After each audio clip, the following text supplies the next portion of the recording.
റബ്ബറിന്റെ വില ഇടിഞ്ഞിടിഞ്ഞിടിഞ്ഞ് പാതാളത്തിലെ മാവേലിക്കും താഴെയായി. മാവേലി ഞങ്ങൾ തന്നെ പണമായിട്ട് എന്താ ബന്ധം? അതെ, പണമാണല്ലോ പ്രശ്നം. ഈ തോട്ടം ലീസിനെടുത്തപ്പോ ഞാൻ വിചാരിച്ചില്ല പണത്തിന്റെ മൂല്യം റബ്ബറിനേക്കാളും താഴുവെന്ന്. എന്റെ പൊന്നു സ്നേഹിതന്മാരെ, പരമ നഷ്ടമായിരുന്നു ഈ കച്ചവടവും. അതൊന്നും ഞങ്ങൾക്കറിയണ്ട. ഞങ്ങൾക്ക് തരാനുള്ള കാശ് ഇന്ന് തരാന്നാ പറഞ്ഞത്. ഇന്ന് തന്നില്ലെങ്കിൽ നിന്റെ അണപ്പല് ഞാൻ തെറിപ്പിക്കും. എന്നാ പിന്നെ ഈ വലത്തെ അണപ്പല് തെറിപ്പിക്കാൻ പറയൂ. ഞാനത് പറപ്പിക്കാൻ വെച്ചിരിക്ക. കാശ് വെച്ചിട്ട് സംസാരിക്കണം. ചേട്ടൻ കൈവിട്, കാശ് ഞാൻ തരാം. എന്റെ ഗതികേട് കൊണ്ടാവും ഈ മൽബറി തോട്ടം ഇങ്ങനെ ആയി പോയത്. ഈ മൽബറിയിൽ പട്ടുനൂൽ പുഴുക്കളെ വളർത്തി അവയെ പുഴുങ്ങി പട്ടുനൂലുണ്ടാക്കി കയറ്റി അയച്ച് നിങ്ങളുടെയൊക്കെ കാശ് തിരിച്ചു തരണോന്നാ ഞാൻ മനസ്സുകൊണ്ട് ആഗ്രഹിച്ചത്. എന്നിട്ടിപ്പോ എന്തായിന്നാ പറയണേ? അതിനേക്കാളും വലിയ പുഴുക്കൾ വന്ന് ഈ ചെടിയും നിന്ന് ആ പുഴുക്കളെ നിന്ന് എന്റെ കയറ്റുമതി സ്വപ്നമാകെ തകർത്തു. ഇനിയിപ്പൊ നിങ്ങളെ ബസ് കയറ്റി വിടാൻ എനിക്ക് നിവൃത്തിയുള്ളൂ. ഞങ്ങളോട് വാങ്ങിയ കാശ് നീ ഇന്ന് 5 മണിക്കാകും തരാന്ന് സത്യം ചെയ്ത് പറഞ്ഞതല്ലടാ മൽബറി. അതിന് തെറി പറയരുത്. 5 അല്ല 6 മണി എന്നാ പറഞ്ഞ. 6 മണി അല്ല 5 മണിന്നാ നീ പറഞ്ഞ്. ശരി, 5 5.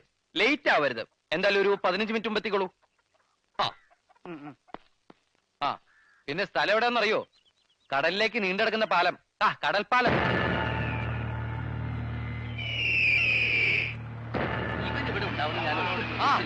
എല്ലാവർക്കും നമസ്കാരമുണ്ട്. പെട്ടെന്ന് ഇങ്ങോട്ട് വരണം. 5 മണി എന്ന് പറഞ്ഞ 5 മണി. ഇത്രയും കൃത്യമായിട്ട് കൃത്യനിഷ്ഠ പാലിക്കുന്ന മലയാളികളെ ഞാൻ ആദ്യമായിട്ട് കാണും. കായ കൊടുത്ത് തുടങ്ങിയോ? ഇല്ല, വേവലാതിപ്പെടേണ്ട, അവിടെ നിൽക്കേട്ടാ. പരിപാടി തുടങ്ങാൻ പോണേ ഉള്ളൂ. എല്ലാരും വന്നിട്ടുണ്ടല്ലോ. ഞാൻ പേര് വിളിക്കുന്നവര് എത്തിച്ചേർന്നിട്ടുണ്ടെങ്കിൽ ഹാജര് പറഞ്ഞാ മതി. തെങ്ങിൻ തോട്ടില് കാതർ കുഞ്ഞ് 12,300 രൂപ ഹാജർ. കീഴടുത്ത് പ്രഭാകരൻ 13,900. പലിശ അടക്കോട്ടോ. അതൊക്കെ അവിടെ ആദ്യം എന്റെ കാശ് എന്നെ പിരിച്ചുവിട്. ഹായ്, ഞാൻ ഏറ്റവും കൂടുതൽ കാശ് കൊടുക്കാനുള്ള ആളാ തൊമ്മിച്ചൻ. എന്താ തൊമ്മിച്ചൻ ലേറ്റ് ആയത്? പറഞ്ഞ് ലേറ്റ് ആക്കാതെ കാശാടാ. ഈ തൊമ്മിച്ചന്റെ കണക്കുൾപ്പെടെ ഞാൻ ആകെ തരാനുള്ളത് 7,49,000 രൂപ. പക്ഷേ ഇപ്പൊ അത്ര എന്റെ കയ്യിലില്ല. ഒരു ശകലം കുറവുണ്ട്. അത് നമുക്ക് പരിഹരിക്കാം. എത്ര കുറവുണ്ട്? 7,49,000 തന്നെ കുറവുണ്ട്. അതെടുക്കരുത്. അത് എലിവിഷോ? വിഷോ? അതെ ചേട്ടാ, വിഷോ.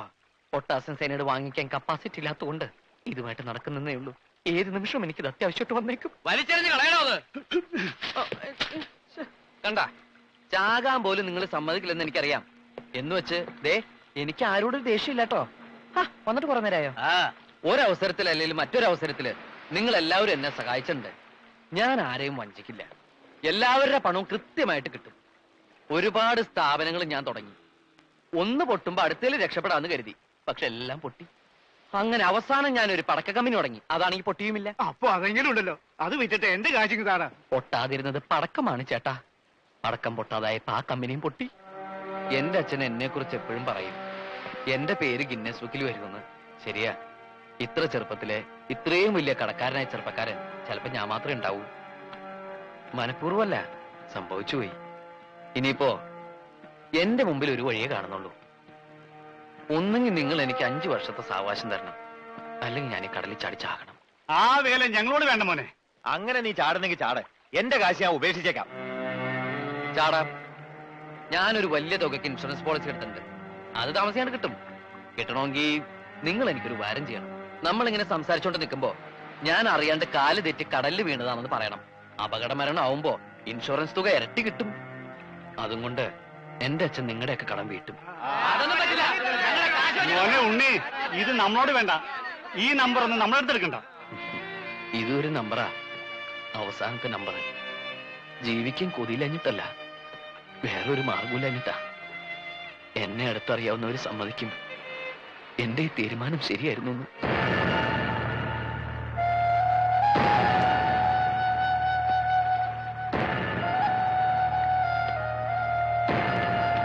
ഉണ്ണി, ബൈ, ഗുഡ് ബൈ.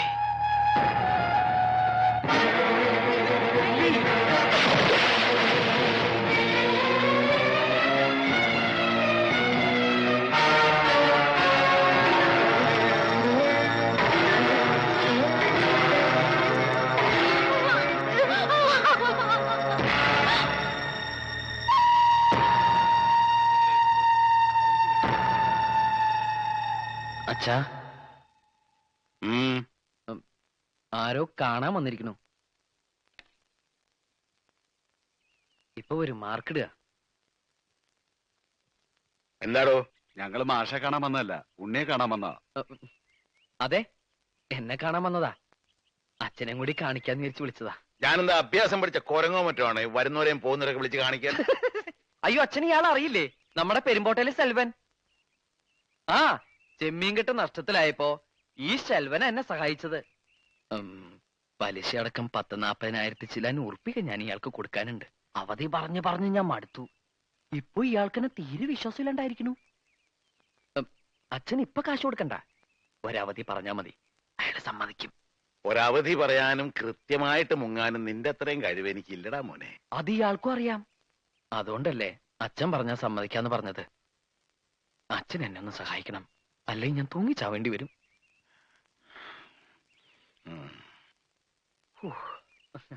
അച്ഛൻ അവധി പറയില്ല, കാശ് ഇപ്പൊ തരും. പിന്നെ ഞാനൊരു കോഴി ഫാം തുടങ്ങാൻ ആലോചിക്കുന്നുണ്ട്. അപ്പോ എന്നൊന്ന് സഹായിക്കേണ്ടി വരും. എന്നാ എന്റെ മോൻ പോയി തൂങ്ങിച്ചാത്. ഇതിനേക്കാ വലിയൊരു സഹായം അച്ഛന് ചെയ്യാൻ പറ്റില്ല. നാ പിടിച്ചേ.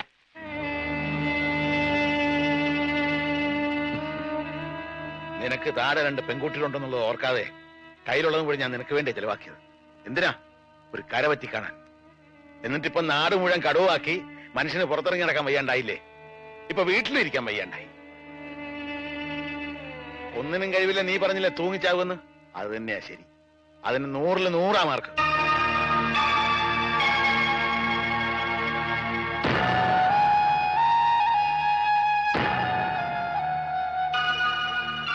നിന്റെ മുറപ്പെണ്ണായി ജനിച്ചു പോയി എന്നുള്ള ഒരൊറ്റ കാരണം കൊണ്ട് നീ അവളുടെ ജീവിതം തകർക്കരുത്.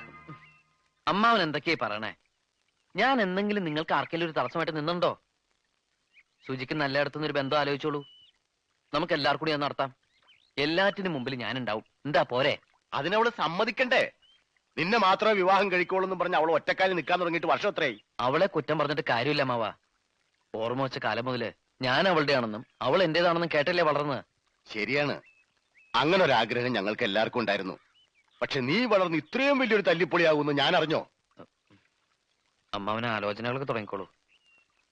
അവളെ പിരിയാൻ ഇഷ്ടമുണ്ടായിട്ടല്ല, അവളെങ്കിലും സമാധാനമായിട്ട് ജീവിക്കട്ടെ എന്ന് കരുതിയ. ഞാനവളെ പറഞ്ഞ് സമ്മതിപ്പിച്ചോളാം. അതിന് അവള് സമ്മതിക്കില്ലടാ. നീ ഇങ്ങനെ തടി പോലെ നിൽക്കുമ്പോ അവളെ എങ്ങനെ സമ്മതിപ്പിക്കാനാ? അതുകൊണ്ടാ ഞാൻ പറഞ്ഞത്, നീ എങ്ങോട്ടെങ്കിലും ഒളിച്ചോടിപ്പോ. കുറെ കാലം കഴിഞ്ഞ് തിരിച്ചു വന്നാ മതി. ഇനി വന്നില്ലേലും കുഴപ്പമില്ല. അപ്പോ നിനക്ക് നിന്റെ കടക്കാരെ ഇന്ന് രക്ഷപ്പെടുകയും ചെയ്യാം, എനിക്ക് എന്റെ മോളെ കെട്ടിച്ചയക്കുകയും ചെയ്യാം. ദാ ഇനി വണ്ടിക്കൂലിക്ക് വേണ്ടി നീ തണ്ടണ്ട. പിടിച്ചോ.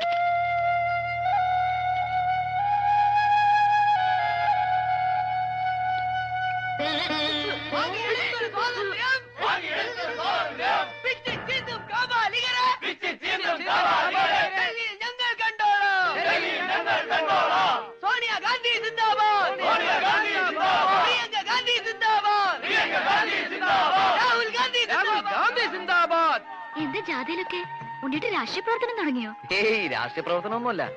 ജാഥയില് കയറി വരുമ്പോ കടക്കാര് പിടിച്ചു നിർത്തില്ല. രാവിലെ BJP-ക്കാരുടെ ജാഥയിൽ കയറി വന്നാ അവരാ പോസ്റ്റ് ഓഫീസിന്റെ അവിടെ ഇപ്പൊ കിഴക്കോട്ടേക്ക് ഒറ്റ തിരിച്ചില്ല. പിന്നെ ഈ ജാഥ പറഞ്ഞവര് വെയിറ്റ് ചെയ്തു. അതാ ലേറ്റ് ആയത്. ഇങ്ങനെ എല്ലാവരുടെയും ജാഥക്കാരെ ഇറങ്ങിയ അവരെല്ലാം പറയില്ലേ? പറയും. അവര് പറഞ്ഞാൽ ഞാനും ഏറ്റു പറയും. ഈ ഉണ്ണിയുടെ ഒരു കാര്യം. വാ, എന്താ അങ്ങോട്ട് പോണേ? വീട്ടിലേക്ക് ഇപ്പൊ പോണ്ട. എനിക്ക് നിന്നോട് കുറച്ച് സംസാരിക്കാനുണ്ട്. വാ. എന്താ ഇപ്പൊ ഇങ്ങനെയൊക്കെ പറയണേ? മനസ്സിൽ നന്മ മാത്രമുള്ള കുട്ടിയാ നീ. നിന്നെ പിരിയാന്ന് പറയുമ്പോ ഈ എന്നെ തന്നെ കീറി മുറിക്കുന്ന പോലെ എനിക്ക്. ഇപ്പൊ നീയും എനിക്ക് നഷ്ടപ്പെടണം. അതാവും വിധി. ഈ നഷ്ടവും ഞാൻ സഹിച്ചേ പറ്റൂ. ഇങ്ങനെ വേണ്ടാത്തൊന്നും ചിന്തിക്കണ്ട. കല്യാണം എന്നൊക്കെ പറഞ്ഞ് ഞാൻ ഉണ്ണിയേട്ടനെ ബുദ്ധിമുട്ടിക്കുന്നുണ്ടോ? ഇല്ലല്ലോ. ഉണ്ണിയേട്ടന്റെ പ്രശ്നങ്ങളൊക്കെ തീരട്ടെ, ഞാൻ കാത്തിരുന്നോളാം. എത്ര കാലം എന്ന് വിചാരിച്ച കാത്തിരിക്ക? വേണ്ട. എന്നായാലും എപ്പോഴായാലും നമ്മൾ ഒരുമിച്ചൊരു ജീവിതം ഉണ്ടാവുമല്ലോ, അത് മതി എനിക്ക്. ഇല്ല, അതുണ്ടാവില്ല. ഒരു മൺതരിയെ പോലും താങ്ങാനുള്ള ശക്തി എനിക്കില്ല ഇപ്പോ. ഈ അവസ്ഥയില് നീ എനിക്കൊരു ഭാരമാണ്. ഒഴിഞ്ഞു പോയേ പറ്റൂ. നീ വേഗം പൊക്കോ. ഈ ജാഥ കഴിഞ്ഞാൽ പിന്നെ വീടിന്റെ അടുത്തേക്ക് വേറൊരു ജാഥ ഇല്ല. ഇത് ലാസ്റ്റ് ജാഥയാ. തോറ്റ ചരിത്രം കേട്ടിട്ടില്ല, തോറ്റിട്ടില്ല, തോറ്റിട്ടില്ല, തോറ്റ ചരിത്രം കേട്ടിട്ടില്ല, തോറ്റിട്ടില്ല, തോറ്റ ചരിത്രം കേട്ടിട്ടില്ല. ചെങ്കൊടിയാണ് കട്ടായം, ചെങ്കൊടി സമരം, തോറ്റ ചരിത്രം കേട്ടിട്ടില്ല. മുതലാളിത്തം തൊലയട്ടെ, മുതലാളിത്തം തൊലയട്ടെ, മുതലാളിത്തം തൊലയട്ടെ, മുതലാളിത്തം തൊലയട്ടെ. ഈ ഗുലാബ് ഒരാഴ്ചത്തേക്കുള്ള റേഷനെങ്കിലും നീ ഈ കുടുംബത്തെ എത്തിച്ചിട്ടുണ്ടോടാ?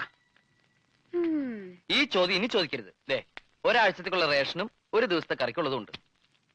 അയ്യേ, ഇതെന്താ മീൻ കൊണ്ടുവന്നിട്ടുണ്ടോ? ഇവിടെ മീൻ കൊണ്ടുവരാൻ പാടില്ലെന്ന് എനിക്ക് അറിഞ്ഞൂടാമേ. പിന്നെന്താ ഒരു നാറ്റം? അത് ഞാൻ 2 വട്ടം മീൻ അങ്ങാടിയിൽ ചുമന്നു. Just for A change. പൈസക്ക്. അമ്മ ഇതൊക്കെ വേഗം ഊണുണ്ടാക്കി, ഞാൻ കുളിച്ചിട്ട് വരാം. അമ്മ ഇരിക്കണല്ലേ? ഞാൻ പിന്നെ ഉണ്ടോളാം. അത് പറ്റില്ല. ഞാൻ അധ്വാനിച്ചുണ്ടാക്കിയായിരുന്നു ഒരു പിടിയെങ്കിലും കഴിക്കമേ. നിനക്ക് എന്താ പറ്റിയത് ഉണ്ണിയെ? അമ്മ കഴിക്കേ. അമ്മേ, എന്റെ പ്രകടന പത്രികയില് ഞാൻ അമ്മയ്ക്ക് കുറെ വാഗ്ദാനങ്ങൾ തന്നിട്ടുണ്ട്. വലിയ വീടും കാറും അങ്ങനെ പലതും. എന്താ എല്ലാം ശരിയായോ? ഇല്ലമ്മേ, അതൊന്നും എന്നെ കൊണ്ട് സാധിക്കില്ല. എനിക്കൊന്നും വേണ്ട ഉണ്ണിയെ. നിന്നെ ഈ കടക്കാരിട്ട് ഓടിക്കണത് കാണാണ്ടിരുന്നാ മതി. ഇനി ആരെ കൊണ്ട് ഒരു ശല്യം ഉണ്ടാവില്ല. എല്ലാം അവസാനിപ്പിക്കാൻ ഞാനൊരു കൂട്ടം ചെയ്യാൻ പോവാ. അതെന്താ? ഒക്കെ കഴിയുമ്പോ അറിഞ്ഞാ മതി. അറിയുമ്പോ അമ്മയ്ക്ക് ഒരുപാട് വിഷമം ഉണ്ടാവും. എന്നെ ശപിക്കരുത്. അച്ഛന്റെ ദേഷ്യമൊക്കെ മാറുമ്പോ അച്ഛനോട് അമ്മ പറയണം, ഈ ഉണ്ണി പാവായിരുന്നു, അറിഞ്ഞോണ്ട് ഒരു തെറ്റും ചെയ്തിട്ടില്ല.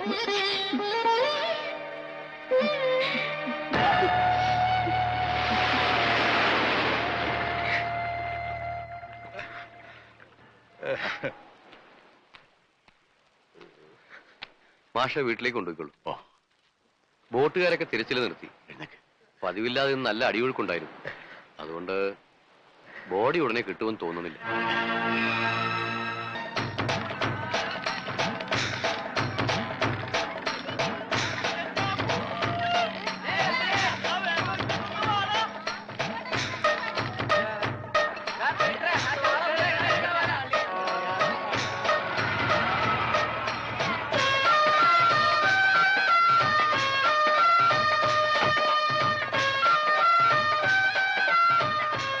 വേണ്ടടാ, ഒരു പഞ്ചാബിക്കാരൻ വന്നേക്കണ്.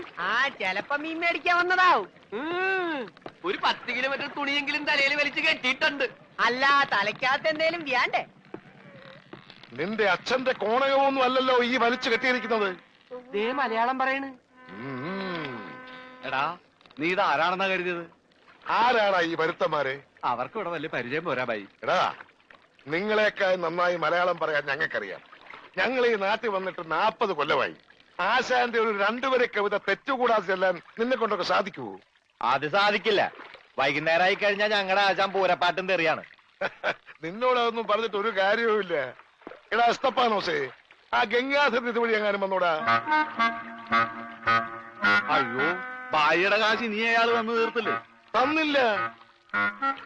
ആ മരങ്ങോടിനെ കണ്ടാൽ ഞാൻ ചുട്ടുകളയും.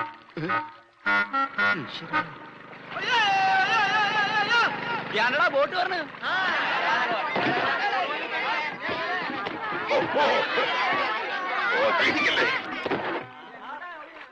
ഇതാരാ? കണ്ടാൽ അറിയില്ലേ? ആരോ നമസ്കരിക്കുന്നാവും മണ്ട. ഇന്ന് പതിവില്ലാണ്ട് ഗംഗാധരന്റെ ബോട്ടാണല്ലോ ആദ്യം പറഞ്ഞത്.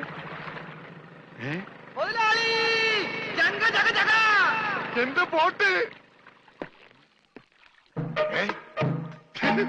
നീ ഒളിച്ചിരിക്കായിരുന്നല്ലേടാ?